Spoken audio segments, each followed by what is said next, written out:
Hi students. So இன்னைக்கு நம்ம பார்க்கக்கூடியது வந்து 12th physicsல 4th யூனிட்டோட full revision.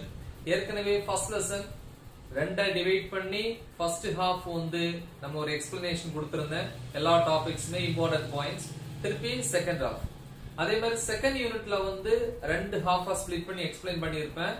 அதே மாதிரி third யூனிட்ட வந்து அது பெரிய ஒரு lengthy lesson இல்லையா? சோ அதனால வந்து மூணா டிவைட் பண்ணுவோம். part 1, part 2, part 3. சோ இப்போ நம்ம 4th யூனிட் டாபிக் நம்பர் 4.1 ல இருந்து 4.3.2 வரைக்கும் ஓவரால் நம்ம என்ன பண்ண போறோம் அப்படின்னா டிஸ்கஸ் பண்ண போறோம். சோ இதுல வந்து முக்கியமான பாயிண்ட்ஸ் வரும். அதே மாதிரி சில கான்செப்ட் எக்ஸ்பிளைன் பண்ணுவேன். அப்ப வந்து உங்களுக்கு நிறைய டாபிக்ஸ் வந்து இதுல வந்து என்னது ஒரு 20 மினிட்ஸ்லயே வந்து கவர் ஆயிரும். ஓரளவு ஐடியா கிடைக்கும். இது மட்டும் இல்ல, ஒவ்வொரு டாபிக்கும் தனித்தனியா உங்களுக்கு தெரியணும் அப்படின்னா எல்லா டாபிக்ஸ்க்குமே நான் என்ன பண்ணிருக்கேன், வீடியோ போட்டிருக்கேன். சோ அதை பாருங்க. ஓகே, சோ இது ரொம்ப முக்கியம். சோ இத பாருங்க. ஃபர்ஸ்ட் பாருங்க, இந்த லெசன் நேமே வந்து என்னது, electromagnetic induction and alternating current. Electromagnetic induction EMI அப்படின்னு சொல்லுவோம். சோ இந்த லெசன்ல அப்ப வந்து ரெண்டு கான்செப்ட் இருக்கு. ஒன்னு எலக்ட்ரோமேக்னெட்டிக் இண்டக்ஷன், இன்னொன்னு அல்டர்னேட்டிங் கரண்ட். சோ இது ஃபர்ஸ்ட் பார்ட்ல வந்து எலக்ட்ரோமேக்னெட்டிக் இண்டக்ஷன் வருது இல்லையா? Introduction to electromagnetic induction. So அதாவது 1820 ல வந்து டானிஷ் பிசிசிஸ்ட் ஹான்ஸ் கிறிஸ்டியன் வயர்ஸ்டட் வந்து ஒரு எக்ஸ்பெரிமெண்ட் மூலமா வந்து ஒன்ன ப்ரூவ் பண்ணாரு. என்ன அப்படின்னா, கரண்ட் ஃப்ளோ கூடிய கண்டக்டர் இல்லையா? இப்போ இது ஒரு வயர் வச்சுக்கீங்களா, கண்டக்டர். இதுல கரண்ட் ஃப்ளோ ஆகும்போது இதை சுத்தி என்ன ப்ரொடியூஸ் ஆகும், மேக்னெட்டிக் ஃபீல்டு ப்ரொடியூஸ் ஆகும். இது எப்ப தெரியும் அப்படின்னா, பக்கத்துல ஒரு நீடில், ஒரு மெட்டல் இல்ல ஒரு மேக்னெட் ஏதாவது பக்கத்துல கொண்டு வந்தீங்க அப்படின்னா அது டிஃப்ளெக்ட் ஆகும். அப்ப இதுல என்ன தெரியுது அப்படின்னா, current carrying conductors they can produce what magnetic field around it. தன்னை சுத்தி மேக்னெட்டிக் ஃபீல்ட ப்ரொடியூஸ் பண்ண முடியும். சோ இதேதான் ஆம்பியரும் சொன்னாரு. என்னது, current loop behaves like a bar magnet. அதாவது கரண்ட் ஃப்ளோ கூடிய ஒரு சர்க்குலர் பாத் ஆர் ஒரு சர்க்யூட் ஒரு பார் மேக்னெட் மாதிரி ஆக்ட் பண்ணும். Like north pole and south pole அப்படி எல்லாம் சொன்னாங்க. சோ இந்த எஃபெக்ட்டுக்கு என்ன பேர் அப்படின்னா, magnetic effects of electric current. அப்படின்னா என்ன, எலக்ட்ரிக் கரண்டோட ஹெல்ப்போட மேக்னெட்டிக் ஃபீல்ட வந்து ப்ரொடியூஸ் பண்றது. சோ அதுக்கப்புறம் இதோட கான்வர்ஸ் எஃபெக்ட் இல்லையா? அதாவது இது வந்து என்னது, எலக்ட்ரிக் கரண்ட்ல இருந்து மேக்னெட்டிக் ஃபீல்ட். அப்படின்னா மேக்னெட்டிக் ஃபீல்டால எலக்ட்ரிக் கரண்ட ப்ரொடியூஸ் பண்ணி வைக்க முடியுமா அப்படிங்கிறதுக்கான ஆராய்ச்சி, அந்த ரிசர்ச்ச வந்து நிறைய சயின்டிஸ்ட் வந்து தொடங்கினாங்க. சரியா? அப்ப ஹான்ஸ் கிறிஸ்டியன் வயர்ஸ்டட்ங்கிறவரு எலக்ட்ரிக் கரண்ட்ல இருந்து மேக்னெட்டிக் ஃபீல்ட ப்ரொடியூஸ் பண்ணலாம்னு கண்டுபிடிச்சாரு. சோ அதுக்கப்புறம் அதே ஒரு 10 இயர்ஸ்க்கு அப்புறம் யாரெல்லாம், Michael Faraday from UK united கிங்டம்ல Russia, then Joseph Henry USA united state of America அப்படின்னு சொல்லுவாங்க இல்லையா? சோ இவங்க ரெண்டு பேரும் தான் அதோட கான்வர்ஸ் எஃபெக்ட வந்து கண்டுபிடிச்சாங்க. அதாவது எப்படி வந்து ஹான்ஸ் கிறிஸ்டியன் வயர்ஸ்டோட எக்ஸ்பெரிமெண்ட், ஐ மீன் எலக்ட்ரிக் கரண்ட்ல இருந்து மேக்னெட்டிக் ஃபீல்ட ப்ரொடியூஸ் பண்ண முடியுமோ, அதே மாதிரி மேக்னெட்டிக் ஃபீல்டால என்னது, கரண்ட வந்து ப்ரொடியூஸ் பண்ண முடியும். That current is called induced current அப்படிங்கறத வந்து கண்டுபிடிச்சாங்க. இதுக்கு வந்து 1831ல 1831ல யாருக்கு, மைக்கேல் ஃபாரடேக்கு வந்து அது ஃபுல் கிரெடிட் கிடைச்சிச்சு. எதுக்கு, EMI எலக்ட்ரோமேக்னெட்டிக் இண்டக்ஷன். சோ இந்த எஃபெக்ட்டுக்கு பேர் தான், இந்த ப்ராசஸ்க்கு பேர் தான் எலக்ட்ரோமேக்னெட்டிக் இண்டக்ஷன். சரியா? ஓகே. சோ அப்ப எலக்ட்ரோமேக்னெட்டிக் இண்டக்ஷன் வேற ஒண்ணும் இல்ல. என்ன அப்படின்னா, ஒரு காயிலோட லிங்க்ல இருக்கக்கூடிய மேக்னெட்டிக் ஃப்ளக்ஸ் இல்லையா, சேஞ்ச் ஆகும்போது சி டைமை பொறுத்து flux that is denoted by letter 5. என்ன ஃப்ளக்ஸ், மேக்னெட்டிக் ஃப்ளக்ஸ் சேஞ்ச் ஆகும்போது அந்த காயில்ல வந்து EMF இன்டியூஸ் ஆகும்.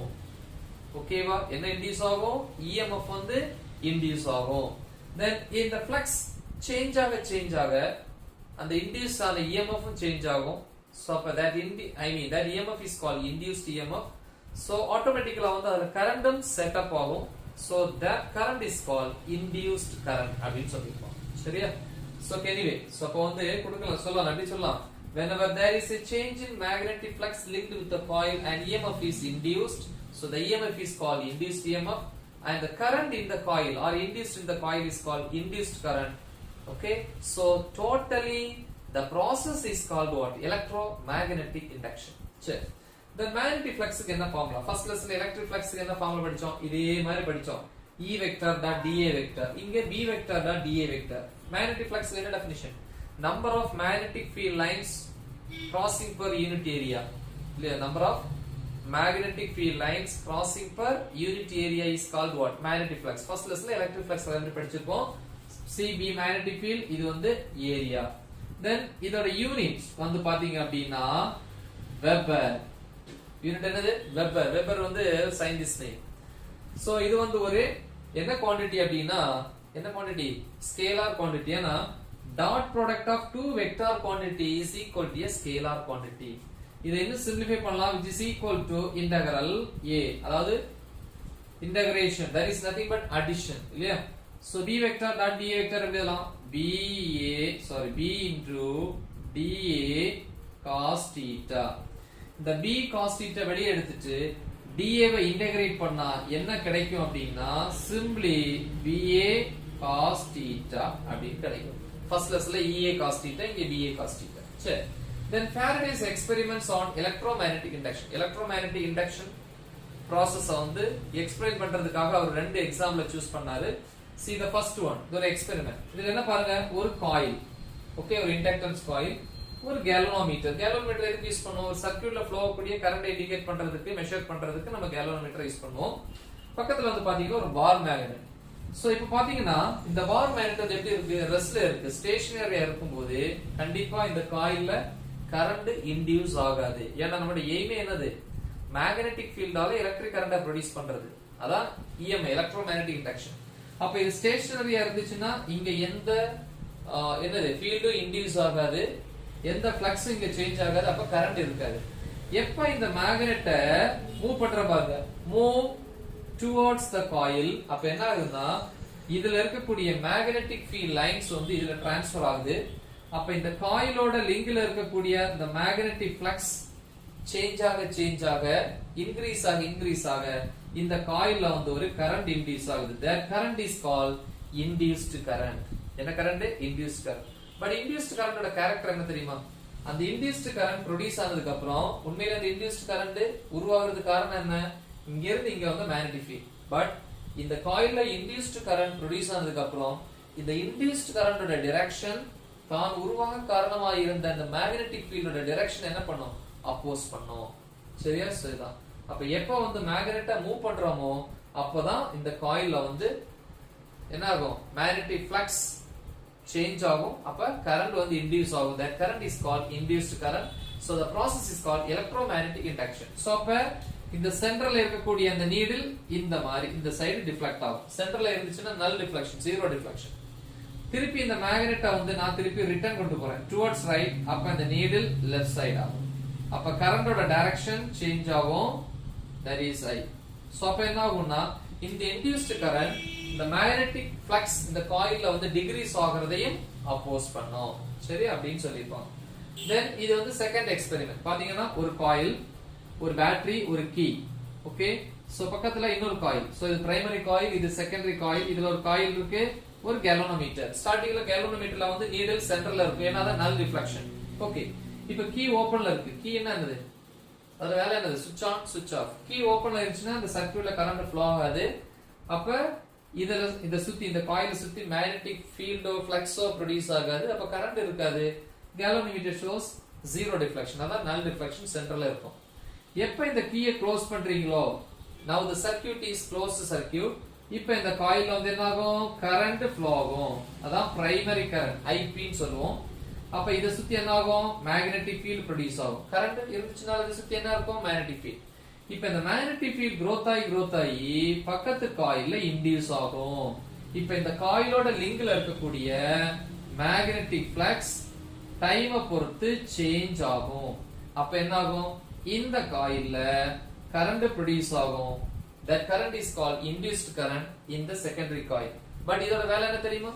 இந்த கரண்ட் உருவாகிறதுக்கு காரணமே இந்த பிரைமரி காயில்ல இருக்கக்கூடிய கரண்ட் தான். பட் இந்த கரண்டோட growth என்ன பண்ணும்? அப்போஸ் பண்ணும். எப்ப இந்த கீயை வந்து நீங்க ரிமூவ் பண்றீங்களோ இந்த கரண்டோட டைரக்ஷன் சேஞ்ச் ஆகும். அப்படின்னா கரண்ட் வேல்யூ டிகிரீஸ் ஆகும். இங்க லிங்க்ல இருக்கக்கூடிய மேக்னெட்டிக் ஃப்ளக்ஸ் டிகிரீஸ் ஆகும். அப்படி டிகிரீஸ் ஆகக்கூடிய மேக்னெட்டிக் ஃப்ளக்ஸையும் இந்த செகண்டரி கரண்ட் என்ன பண்ணும்? அப்போஸ் பண்ணும். ஓகேவா? சோ தான் வந்து அந்த ரெண்டு experiment. then Faraday's law of electromagnetic induction. இது 2 மார்க்ல கேட்பான். என்ன கொடுத்திருப்பான்? எப்பெல்லாம் இந்த காயிலோட லிங்க்ல இருக்கக்கூடிய மேக்னெட்டிக் ஃப்ளக்ஸ் டைமை பொறுத்து சேஞ்ச் ஆகுதோ அப்பெல்லாம் அந்த காயில்ல EMF induce ஆகும். That EMF is called induced EMF. So the EMF இருந்தா கண்டிப்பா அங்க என்ன இருக்கும்? கரண்ட் இருக்கும். Current in the coil is called induced current. So the process is called electromagnetic induction. So அப்ப எப்படி ஸ்டேட்மென்ட்டா சொல்லுவோம்? Whenever there is a change in magnetic flux linked with the coil, an EMF is induced. Okay, so the EMF is called induced EMF and current in the coil is called induced current. So totally the process is called electromagnetic induction. So that is the formula. EMF psi is equal to d phi v by dt. Okay, then கொடுத்த induced EMF என்னன்னா induced current என்னன்னு சொல்லிருக்கேன். Next, so இந்த Faraday's experiments-ல இருந்து அதோட conclusion முடிவுல இருந்து ரெண்டு லாவை கொண்டு வராரு. First law என்னது? EMF is changed by changing flux. அதான் முதல்ல சொன்னேன். ஒரு காயிலோட லிங்க்ல இருக்கக்கூடிய magnetic flux வந்து சேஞ்ச் ஆக EMF induce ஆகுது. Flux increases, EMF is also increases. Flux decreases, EMF decreases. அது first law. Second law என்ன அப்படின்னா the magnitude, I mean the value, okay, the magnitude of the EMF induced in the coil is equal to a rate of change of magnetic flux linked with the coil. அதாவது time பொறுத்து அந்த காயில்ல வந்து link ஆகக்கூடிய magnetic flux ஓட change அந்த coil எதை produce பண்ண வைக்கும்? EMF ப்ரொடியூஸ் பண்ண வைக்கும். சோ அப்ப இதோட மேக்னிட்யூட் வேல்யூ இதோட வேல்யூ ஈக்குவல். நெகட்டிவ் சைன்ங்கறது ஏற்கனவே சொன்னேன். flux இன்கிரீஸ் ஆகும்போது EMF இன்கிரீஸ் ஆகும். EMF இன்கிரீஸ் ஆனதுக்கு அப்புறம் என்ன பண்ணும்? தான் வளர காரணமா இருந்த அந்த flux சேஞ்ச் என்ன பண்ணும்? அப்போஸ் பண்ணும். சோ அதான் அந்த அப்போசிங்ங்கிறது தான் மைனஸ். திருப்பி லென்ஸ்ல அந்த அப்போசிங்கிற கேரக்டர் இவரா சொன்னாரு லென்ஸ்ல. சோ வந்து லென்ஸ்ங்கிறது தான் அந்த லாவை எக்ஸ்பிளைன் பண்றாரு. the same electromagnetic induction தான். சோ இவர் ஜெர்மன் பிசிசிஸ்ட். ஃபுல் நேம் வந்து பாத்தீங்கன்னா ஹென்ரிக் லென்ஸ். சோ என்ன கொடுத்துங்க பாருங்க. The direction of induced current is such that it always opposes the cause responsible for its production. அப்படினா என்ன? Responsible for its production னா இட்ங்கிறது வந்து இங்க induced current. அதாவது இந்த induced current ஓட டைரக்ஷன் எப்பவுமே எப்படி இருக்கும்னா தான் உருவாக காரணமா இருந்த அது தான் உருவாக காரணமா இருந்தது என்ன? எப்போ induced current எல்லாம் ப்ரொடியூஸ் ஆகும்? flux சேஞ்ச் ஆகும். அப்ப அந்த flux என்ன பண்ணும்? அப்போஸ் பண்ணும். அப்ப induced current ஓட டைரக்ஷன் தான் உருவாக காரணமா இருந்த flux ஓட டைரக்ஷனுக்கு அந்த சேஞ்ச் flux சேஞ்சுக்கு ஆப்போசிட் டைரக்ஷன்ல இருக்கும் அப்படிங்கறத சொல்றாரு. அதுதான் அந்த மைனஸ். Okay, good. சோ அப்ப induced current ஓட டைரக்ஷன் எக்ஸ்பிளைன் பண்றதுக்கு எந்த லா யூஸ் பண்ணுவோம்? லென்ஸ் லா. திருப்பி Fleming's right hand rule. Okay, so இதுக்கு யூஸ் பண்றாங்க ரைட் ஹேண்ட் ரூல்ல வந்து இந்த மூணு ஃபிங்கர்ஸ் யூஸ் பண்ணுவோம். thumb, the next இது வந்து என்னது? four finger or index finger அப்படினு சொல்லுவோம். this is the middle finger. இந்த thumb எதை குறிக்கும்? அப்ப these three fingers are kept mutually perpendicular to each other. Thumb indicates the motion of what the conductor. Then index finger என்கிறது direction of what magnetic field, and the middle finger indicates the direction of what induced current. So the முக்கியமான 2 mark question. 2 mark. So இதுவும் ஒரு 2 mark question தான். Okay, so இந்த லென்ஸ்ல வந்து ரெண்டு experiment கொடுத்திருப்பாங்க இல்லையா? சோ வந்து ஃபர்ஸ்ட் என்ன பண்ணிருப்பாங்க? ஃபர்ஸ்ட் எக்ஸ்பெரிமென்ட்ல இந்த மாதிரி மேக்னெட்டிக் ஃபீல்ட் இருக்கும். இந்த மாதிரி மேக்னெட்டிக் ஃபீல்ட் அதுல ஒரு கண்டக்டரை பிளேஸ் பண்ணிருப்பாங்க. But the conductor is at rest. ரெஸ்ட்ல இருந்துச்சுன்னா கண்டிப்பா எந்த ஃபோர்ஸ் எக்ஸ்பீரியன்ஸ் பண்ணாது. எப்ப இது மூவிங்ல இருக்குதோ அப்பதான் ஒரு ஃபோர்ஸை எக்ஸ்பீரியன்ஸ் பண்ணும். சோ அப்படின்னு அங்க சொல்லிருப்பாங்க. அதுல என்ன சொல்லிருப்பாங்க? எப்பவுமே இன்டியூஸ்ட் கரண்ட் தான் உருவாக காரணமா இருந்த மேக்னெட்டிக் ஃபீல்டோட டைரக்ஷனை அப்போஸ் பண்ணும். அது நல்லாவே தெரிஞ்சதுதான். சரியா? அப்ப என்ன சொல்லலாம் அப்படின்னா பைக்ல போயிட்டு இருக்கோம். நம்ம பைக்கோட வேகத்தினாலதான் ஆப்போசிட்ல வரக்கூடிய காத்தோட அந்த என்ன சொல்றது ஸ்டாமினா ஐ மீன் மேக்னிட்யூட் இன்க்ரீஸ் ஆகுது. ஆனா அந்த ஆப்போசிட்ல அடிக்கக்கூடிய காத்தினுடைய ஸ்ட்ரென்த் ஒரு லிமிட்டுக்கு மேல இன்க்ரீஸ் ஆனதுக்கு அப்புறம் என்ன பண்ணும்? தான் உருவாக காரணமா இருந்த அந்த பைக்கோட ஸ்பீடை என்ன பண்ணுது? ரெடியூஸ் பண்ணி அதை எங்கேயா தூக்கி வீசிடுது. So like a Lenz's law. Okay, yes. Check. Then motional EMF from Lorentz force. Okay வா? motional EMF நார்மலா நமக்கு தெரியும். ஒரு மேக்னெட்டிக் ஃபீல்ட் இருக்கிற இடத்துல ஒரு சார்ஜ் பார்ட்டிகிளோ ஒரு கரண்ட் கேரிங் கண்டக்டரையோ மூவ் பண்ண அப்படின்னா என்ன ஆகும்? அந்த கண்டக்டர் ஒரு ஃபோர்ஸ் எக்ஸ்பீரியன்ஸ் பண்ணும். that force is called what? Lorentz force. But the Lorentz force which is always perpendicular to the magnetic field based on the EMF on that conductor is equal to BLV. B என்கிறது magnetic field, L என்கிறது அங்க இருக்கக்கூடிய கண்டக்டருடைய length of the conductor, V என்கிறது வந்து அதோட மூவ்மெண்டோட speed with direction, I mean velocity. Then eddy current அப்படினா என்ன? Simply we can say what? Induced current. But என்ன அப்படினா concentric circular pathல அது இருக்கும். அது நம்ம யூஸ் பண்ணக்கூடிய பிளேட்டா இருக்கட்டும், சிலிண்டரா இருக்கட்டும், பட் அதுல ப்ரொடியூஸ் ஆகக்கூடியது இந்த மாதிரி ஒரு பிளேட் இருக்கு அப்படின்னா இந்த மாதிரி கரண்ட் வந்து ப்ரொடியூஸ் ஆகும். ஓகே, அந்த பிளேட்ஸோட shape whatever may be, but eddy currents எப்படி இருக்கும்? இந்த மாதிரி கான்சென்ட்ரிக் சர்க்கிள்ஸ்ல இருக்கும். எப்ப இந்த eddy current or induced current produce ஆகும்? அது முதல்ல சொல்லிருப்பேன். எப்பெல்லாம் ஒரு காயிலோட லிங்க்ல இருக்கக்கூடிய மேக்னெட்டிக் ஃப்ளக்ஸ் சேஞ்ச் ஆகுதோ அப்ப அந்த காயில்ல EMF இன்டியூஸ் ஆகும். EMF இன்டியூஸ் ஆச்சுன்னா ஆட்டோமேட்டிக்கலா கரண்டும் இன்டியூஸ் ஆகும். EMF is nothing but voltage. voltage இருந்தாங்க என்ன இருக்கும்? கரண்ட் இருக்கும். ரைட்? voltage இல்லனா கரண்ட் இல்ல. Okay, so the eddy current, see, induced current flow in the concentric circular paths. இது வந்து closed pathல மட்டும் தான். Okay, so in the form of eddies, சுழல் வடிவில இந்த கரண்டோட டைரக்ஷன் இருக்கும். Simply we can say induced current. என்ன அதோட பாத் வந்து concentric circlesல இருக்கும், சுழல் வடிவில இருக்கிறதுனால அந்த கரண்ட் என்ன சொல்றாங்க அப்படினா eddy current. So இதை எக்ஸ்பிளைன் பண்ணது வந்து எக்ஸ்பெரிமெண்டலி ப்ரூவ் பண்ணது வந்து ஃபோகால்ட்ங்கறவரு. சோ அதனால எடி கரண்ட்ஸ்க்கு இன்னொரு பேர் கூட இருக்கு, ஃபோகால்ட் கரண்ட் அப்படினு சொல்லுவோம். Okay, Foucault current. Okay, then இதோட அப்ளிகேஷன்ஸ்ல வந்து பாத்தீங்கன்னா இண்டக்ஷன் ஸ்டவ் படிச்சிருப்போம் இல்லையா? Then eddy current brake. Eddy current induction stove உங்களுக்கே தெரியும் இல்லையா? ஃபுட் குக் பண்றது யூஸ் பண்ணக்கூடியது. சோ எடி கரண்ட் பிரேக் அப்படி உங்களுக்கே தெரியும் நினைக்கிறேன். இந்த ட்ரெயின் வந்து ரயில்வே ட்ராக்ல போயிட்டு இருக்கும். அந்த ட்ராக்குக்கு ஜஸ்ட் கொஞ்சம் மேல அந்த ட்ரெயினுக்கு கீழே வந்து என்ன பண்ணிருப்பாங்க அப்படின்னா அந்த ஒரு மேக்னெட் மாதிரி ஒண்ணு வச்சிருப்பாங்க ஒரு, சரியா? சோ இந்த மேக்னெட் வந்து அந்த ரயில்வே ட்ராக்குக்கு மேல மூவ் ஆகும். ட்ரெயின் மூவ் ஆகும்போது அந்த மேக்னெட் மூவ் ஆகும். மேக்னெட் மூவ் ஆகும்போது இந்த மூவ்மெண்ட்னால என்ன ஆகுதுன்னா அந்த ட்ராக்ல வந்து மேக்னெட்டிக் ஃபீல்ட் இன்டியூஸ் ஆகி அந்த மேக்னெட்டிக் ஃபீல்டோட சேஞ்ச்னால அந்த ட்ராக்ல வந்து என்ன ப்ரொடியூஸ் ஆகுது? Induced current in the form of eddies, I mean eddy current. இந்த எடி கரண்ட் என்ன பண்ணும் அல்லது இன்டியூஸ்ட் கரண்ட் என்ன பண்ணும்? எப்பவுமே தான் உருவாக காரணமா இருந்த அந்த மேக்னெட்டோட மேக்னெட்டிக் ஃபீல்ட் என்ன பண்ணும்? அப்போஸ் பண்ணும்போது இந்த ட்ரெயினோட மூவ்மெண்ட்டை வந்து ஸ்டாப் பண்ணலாம். சரியா? சோ இந்த ஏற்கனவே நிறைய இடத்துல சொல்லியிருப்பேன்.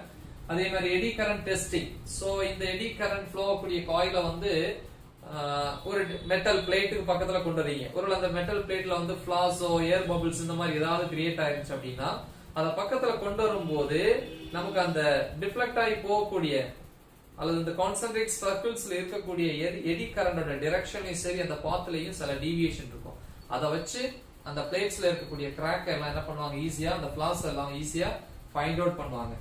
The next electromagnetic damping. நார்மலா வந்து ஒரு கேல்வனோமீட்டர் இருக்கலாம். அதுல வந்து இந்த இடத்துல ஒரு சாஃப்ட் அயன் கோர் இந்த மாதிரி சிலிண்ட்ரிக்கல் ஷேப்ல வந்து ஒரு ராட் இருக்கும். ஓகே, அதுக்குள்ள வச்சிருப்பாங்க. இதுக்கு மேல வந்து ஒரு காயில ஊன் பண்ணிருப்பாங்க. சோ இந்த மாதிரி ஊன் பண்ணி ஒரு எண்ட் இங்க இருக்கும், ஒரு எண்ட் இங்க இருக்கும். சோ இதுல ஒரு பாயிண்டர் இப்படி சென்டர்ல இருக்கும். இப்போ என்ன பண்ணுவோம் அப்படின்னா ஒரு பேட்டரி கனெக்ட் பண்ணுவோம், இல்ல கரண்ட கொடுப்போம், இல்ல இங்க மேக்னெட்டிக் ஃபீல்டோட ஹெல்ப்போட இதுல மேக்னெட்டிக் ஃபீல்ட் சேஞ்ச் ஆகும்போது இதுல என்ன ஆகும்? கரண்ட் இன்டியூஸ் ஆகும். That current is called what? Induced current.